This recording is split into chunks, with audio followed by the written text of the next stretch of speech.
Mana qishloqdagi hayot.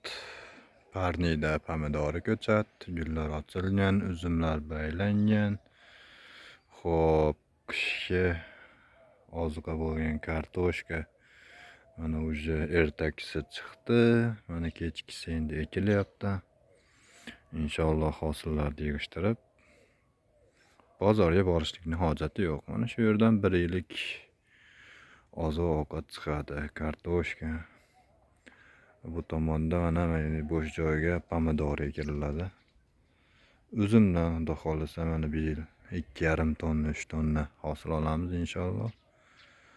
Shu qishloqda hayoti shunday, zerikish yo'q, tabiat o'ta zo'r, mana havolari ham salqinlasa dehqonchilikni boshlagan.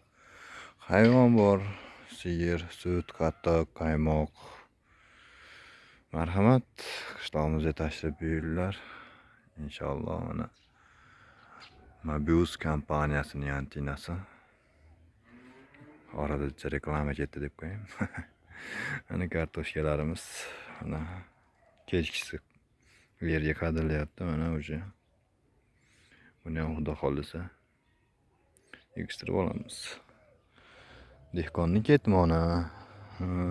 Mana agat oladigan, agar tortadigan olmalar, mana gilos bor, o'rik bor, anor bor, anjir bor mana. Bu yerda shaftolilar bor mana. Shunaqa gaplar qishloqda.